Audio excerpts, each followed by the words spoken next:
Hello friends, आज की इस वीडियो में हम डिस्कस करेंगे एसए के बारे में, जो कि बीएसईबी क्लास 12th में पूछा जाता है और यह एसए बहुत ही इम्पोर्टेंट है। साथ साथ ही करंट टॉपिक भी है जिसका नाम है कोरोना वायरस। जैसा कि आप सभी इसके बारे में जानते ही होंगे, हिंदी में जाने मैथिली में जाने पर जानते ज़रूर होंगे, लेकिन जो भी व्यक्ति इंग्लिश रखे हैं 100 का, इस बार संभावना है कि ये टॉपिक आ सकता है एग्ज़ाम में, इसलिए इन्हें करके रख ले, याद करके रख ले। ठीक है, तो जैसा कि हम जानते हैं कि एसए को देखने के लिए हमें क्या करना पड़ता है, ऐसे लिखने के लिए क्या करना पड़ता है। सबसे पहले हम लोग इंट्रोडक्शन देना पड़ता है कि नहीं, जिनको हम लोग यहाँ पर प्रीफेस के रूप में लिखे हैं। इसमें पहला वाक्य हम पढ़ते हैं और आप उन्हें समझने का प्रयास करेंगे। कहते हैं the outbreak of covid is a pandemic. अब याद रखना, ये जो पैंडेमिक वर्ड है इसका हिंदी क्या होता है, हम आपको हिंदी बताते भी चलेंगे और आप थोड़ा सा ध्यान देंगे, है ना। बिल्कुल, जैसा कि पैंडेमिक का मतलब होता है कि सर्वव्यापी महामारी, सर्वव्यापी महामारी। ठीक है, अगर हम इसे लिखे हिंदी में तो यहाँ स्क्रीन पर देख लीजिए, सर्वव्यापी, है ना, व्यापी महामारी, महामारी। ठीक है, आप इन्हें कॉपी में नोट कर लेंगे, ठीक है ना। बिल्कुल, सर्वव्यापी महामारी मतलब पूरे विश्व में, यानी कि पूरे दुनिया में, ये पूरे देश में ये तहलका मचा दिया है कि नहीं।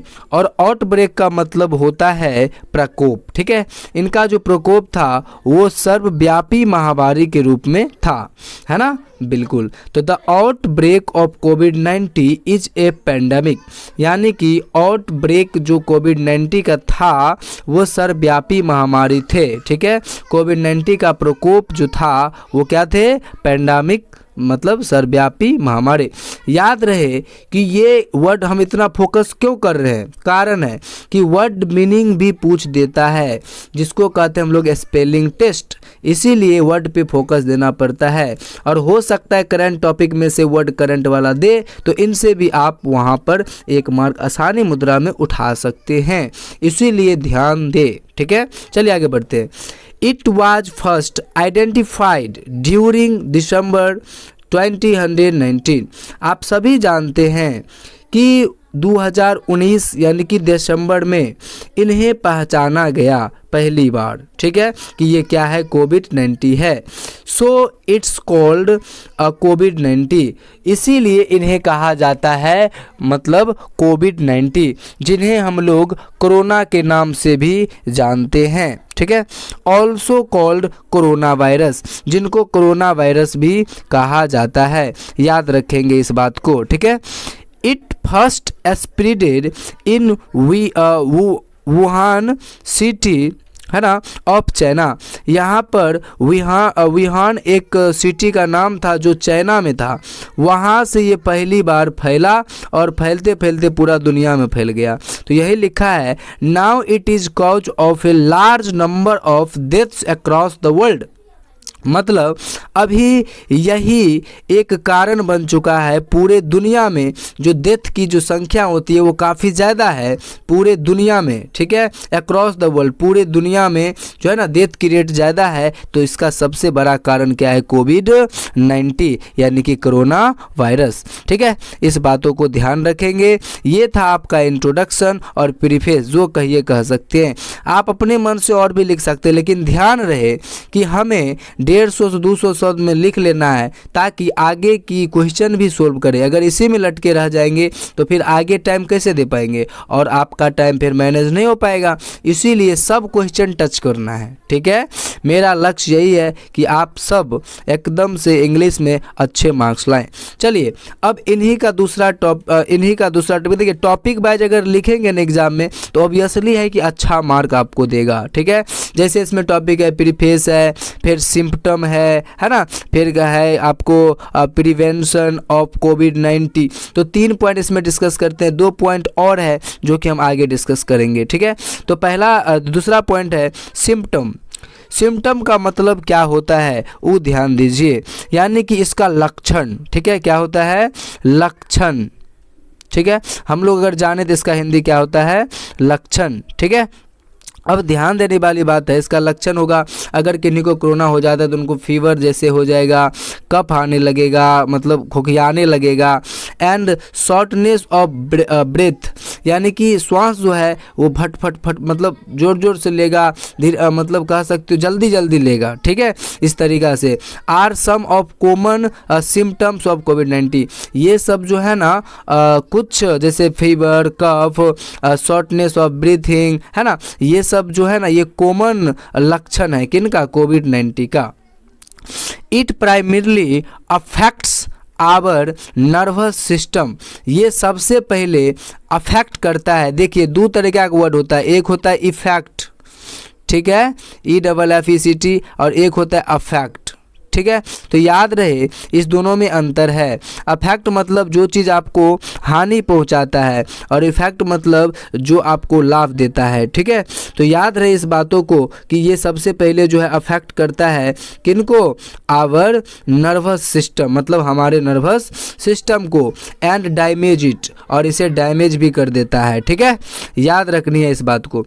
आगे है कि symptoms like fatigue, sore throat और smell can also be seen corona virus patients, जो कोरोना वायरस के पेशेंट होंगे उनमें थोड़ा सा स्मेलिंग भी आ जाती है, ठीक है, या उसमें फैटिग आ जाएगा। आप बोलेंगे सर फैटिग क्या होता है, तो फैटिग को समझने के लिए आपको इसका हिंदी जानना पड़ेगा। इसका मतलब होता है थकान, टायर्डनेस, ठीक है, आपको थकान महसूस होगा, है ना, उसको कहते हैं फैटिग, है कि नहीं। फिर कहता है सोर थ्रोट, सोर थ्रोट का मतलब होता है, इधर है सोर इधर है थ्रोट, ठीक है, इसका मतलब होता है, इसका हिंदी पे अगर जाए तो हम लोग इसे कहेंगे गले में खराश, क्या, गले में खराश, यानी कि हम गला में जैसे खोखी तोखी होता है ना, उसी को बोला जाता है, ठीक है।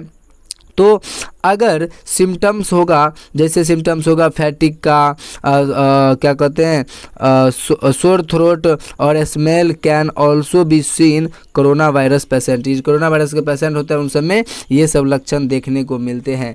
तो ये सब हो गया इनका सिम्पटम, ठीक है, याद रखना इस बातों को, ठीक है, बिल्कुल। स्पेलिंग भी इसमें जितने भी वर्ड है सब में स्पेलिंग ठीक है, करेक्ट है, आप इन्हें कर लें। हो सकता है स्पेलिंग टेस्ट के रूप में भी एक मार्क में पूछ दिया जाए, इसीलिए ध्यान रहे। अगला है prevention of covid.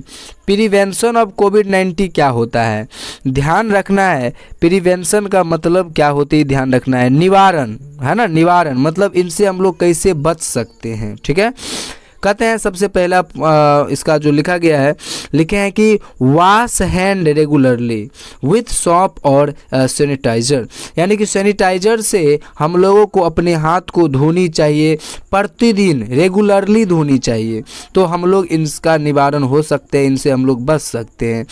Avoid unnecessary outing on public places, ज़्यादा ही बचना है कि जो अननेसेसरी प्लेस होगा, मतलब जहाँ जाने की ज़रूरी नहीं है, हम लोग उनसे बचेंगे, अवॉइड होंगे, उनसे बचेंगे। Unnecessary outing on public places, और ये भी देखना है कि कहीं पब्लिक प्लेस जो भी होगा तो बिना मतलब का हम लोगों को नहीं जाना चाहिए, है ना, अननेसेसरी जगह पे नहीं जाना चाहिए, मतलब नेसेसरी ज़रूरत है तभी ये जाइए, ठीक है, बिल्कुल। Maintain A distance of at least 5 to 6 feet from A sick person, याद रहे जो भी व्यक्ति बीमार होगा, सिक पर्सन होगा, उनसे कम से कम आपको 5 से 6 फीट दूरी बना के रहना है, एट लीस्ट कम से कम 5 से 6 फीट दूरी बना के रहना है, मेंटेन करके रखना है, तब आप उनसे प्रिवेंशन हो सकते हैं, ठीक है, यानी कि आपको निवारण हो सकता है, आप बच सकते हैं, ठीक है। और if somebody has a symptoms, अगर किन्हीं के पास सिम्टम है, अगर इनका लक्षण आपको दिखता है तो याद रहे, तो आप अपने आप को सुरक्षा रखने के लिए कहते हैं कवर आवर नोज, अपने नोज को क्या कर लेनी चाहिए, कवर कर लेनी चाहिए, मतलब ढक लेनी चाहिए, एंड माउथ को भी ढक लेनी चाहिए। वाइल काफिंग और नीजिंग, मतलब जब भी हम लोग खोखी करें या हम लोग छींकें, ठीक है, खोखी करें या छींके तो उस समय भी हम लोगों को नाक और अपनी जो माउथ है उसे बंद कर लेनी चाहिए, ठीक है। और याद रखना है दोस्तों कि avoid touching your eyes, nose and mouth, wear mask. सबसे इम्पोर्टेंट बात है कि हमें मास्क ऑलवेज पहननी चाहिए, अभी भी लोग पहनते हैं, ठीक है। अवॉइड टचिंग योर आइज, अब दूर रहना है किन से, किन्हीं के आँख के संपर्क में नहीं जाना है, ना ही नोज के संपर्क में जाना है, ना ही मौत के संपर्क में जाना है, और हर हमेशा जो है ना मास्क पहन के रहना है दोस्तों। ये था आपकी 3 पॉइंट, 2 पॉइंट हम आगे डिस्कस करेंगे, बने रहिए हमारे वीडियो के साथ। हेलो फ्रेंड, चलते हैं हम लोग आगे, ठीक है। अगला पॉइंट है हम लोगों का, हाउ डज कोविड-19 स्प्रेड। इसका मतलब हुआ कि ये जो कोविड-19 है वो किस तरीक़ा से फैलता है, कैसे फैलता है, तो हम लोग इसको समझेंगे।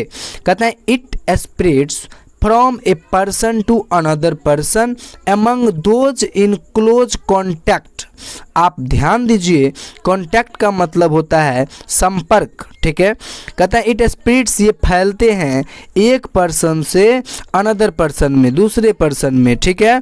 Among those in close contact, उन लोगों के बीच में फैलते हैं जो मतलब क्लोज रहते हैं, मतलब निकट कांटेक्ट में रहते हैं, निकट संपर्क में रहते हैं, तब ये फैलने की ज़्यादा संभावना होता है।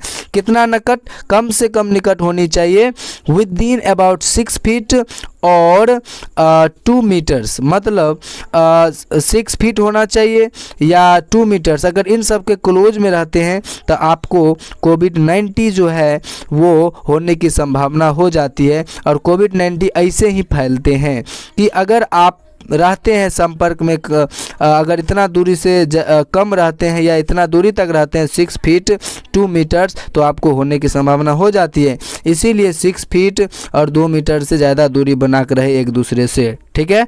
The virus spreads by respiratory droplets generated from the cough और sneeze of a COVID-19 patient। कहते हैं कि ये जो वायरस है वो फैलते हैं किसके कारण, किनके द्वारा, तो respiratory droplets generated from the cough, मतलब कफ से जो जनरेट होता है, जो निकलता है, कौन चीज़ निकलता है, रेस्पिरेटरी ड्रॉपलेट्स। अब आप सोचेंगे सर रेस्पिरेटरी ड्रॉपलेट्स क्या होता है, तो इसको समझने के लिए आपको इसका हिंदी समझना है, सांस की बूंदे, ठीक है। आई मीन जैसे छींकते हैं तो भी निकलता है, और आई मीन कि जब हम लोग खांसते हैं तो भी निकलता है बूंदे, है ना, तो उनसे जो निकलता है तो उसको हम लोग कहते हैं रेस्पिरेटरी ड्रॉपलेट्स, ठीक है।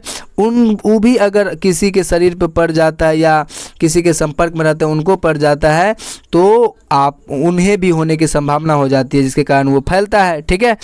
और sneeze of A covid patient, और कोविड-19 पेशेंट जो है ना वो अगर स्नीज करते हैं, वो अगर छींकते हैं, तो आप समझ जाइए कि कोविड-19 फैलने की संभावना 100% हो जाती है। तो हमने देखा इस तरीक़ा से क्या फैलता है कोविड-19, मतलब कोरोना जो अथी है वायरस है, जो फैलता है एक आदमी से दूसरे आदमी में। लास्ट एंड फाइनल पॉइंट जो सबसे इम्पोर्टेंट है, याद रखना दोस्तों कि कोई भी ऐसे के लास्ट में हम लोग कंक्लूजन जरूर ही देते हैं, तो ये जो ऐसे है इसका कंक्लूजन हम लोग जरूर ही देंगे, बेहतरीन तरीक़ा से देंगे। कहते हैं कि corona virus is one of the most severe issues that are facing by people. कहते हैं कि अराउंड द वर्ल्ड, मतलब पूरे दुनिया में लोगों के द्वारा जो सामना किया जा रहा है, कौन चीज़ को, तो इस कोरोना वायरस को, तो वो एक one of the most severe issues बन चुका है।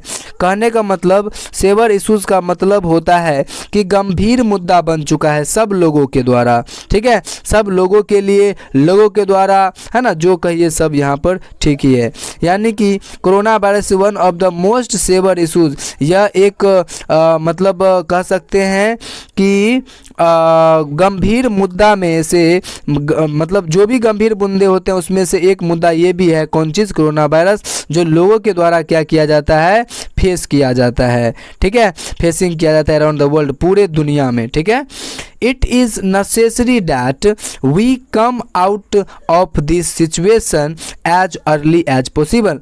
कहते हैं कि जितना जल्दी हो सके हम लोगों के लिए यह ज़रूरी है कि हम लोग जो है इनसे बाहर हों, मतलब we come out of this situation, इस स्थिति से क्या हो जाए, बाहर हो जाए जितना जल्दी हो सके। ठीक है, ये हम लोगों के लिए भलाई है। So people should stay informed and maintain a good hygiene. अब यहाँ पर हाइजीन एक न्यू वर्ड आपको मिल रहा होगा जिसका स्पेलिंग है HYGIENE। हाइजीन का मतलब होता है स्वच्छता। कहते हैं कि ये दूर हो जाएगा बहुत जल्द ही अगर हम सब एक काम करेंगे तो। सबसे पहली बात तो हम लोगों को मेंटेन रखना पड़ेगा कौन चीज़ का, हाइजीन को, मतलब स्वच्छता को मेंटेन रखिए, स्वच्छ रहिए तो कुछ भी नहीं होगा। ठीक है, तो कहता है it is necessary that we come out of this situation as early as possible. जितना जल्दी हो सके हम लोग इनसे क्या हो जाएंगे, बाहर हो जाएंगे, और ज़रूरी है बाहर होना। ठीक है, बाहर होना है, ज़रूरी है। सो पीपुल शुड, पीपुल को इसीलिए स्टे रहना चाहिए, स्थिर रहना चाहिए, है ना, इन्फॉर्म रहना चाहिए, एक दूसरे को इन्फॉर्म करते रहना चाहिए। ठीक है, डॉक्टर को इन्फॉर्म करते रहना चाहिए, है कि नहीं, इस तरीक़ा से हॉस्पिटल को इन्फॉर्म करते रहना चाहिए कि इनको हो गया, है ना, इस तरीक़ा से, और एक दूसरे को संपर्क में नहीं जाना है। सबसे बड़ी बात है कि मेंटेन ए गुड हाइजीन, हम लोगों को स्वच्छता को, है ना, क्या स्वच्छता को पालन करनी चाहिए और गुड हाइजीन्स को है जो है अपनाना चाहिए, है ना। इस तरीक़ा से हम लोग कोविड-19 से बच सकते हैं। ठीक है, मतलब बाहर आ सकते हैं। फिर together all can bring an end to this pandemic. अब इन्हें पेंडेमिक, दोस्तों मैंने पहले ही बोला कि ये जो कोरोना वायरस है कोविड-19 ये पेंडेमिक है। ठीक है, तो याद रखना है दोस्तों कि पेंडेमिक मतलब होता है सर्वव्यापी महामारी। तो इनको हम लोग अगर एंड करना चाहते हैं तो हम लोगों को एक साथ, है ना, टुगेदर ऑल कैन, यानी ऑल टुगेदर भी लिख सकते थे, कोई दिक्कत नहीं था। Together all can bring an end to this pandemic. हम लोगों को एक साथ मिलकर इन्हें क्या कर सकते हैं, एंड कर सकते हैं, इट मीन्स इन्हें ख़त्म कर सकते हैं दोस्तों। और आपको एक बात बता दूं लास्ट में कि अगर हमारे चैनल पे नए हैं तो सब्सक्राइब ज़रूर करें ताकि आगे की वीडियो आपके पास जल्द ही पहुँचे। ठीक है, ऐसे ही हम लोग और भी ऐसे करते रहेंगे और एग्ज़ाम से रिलेटेड क्वेश्चन भी करेंगे। ठीक है, और जो मैंने वर्ड मीनिंग बोलता था दोस्तों वो सब वर्ड मीनिंग मैंने नीचे लिख दिया है जिसका WM से सूचित किया गया है। ठीक है, यानी कि आउटब्रेक है, प्रकोप है ना, सबका हिंदी लिख चुके हैं जो कि मैंने पहले ही बता दिया दोस्तों। बहुत बहुत धन्यवाद इस वीडियो को देखने के लिए, है ना।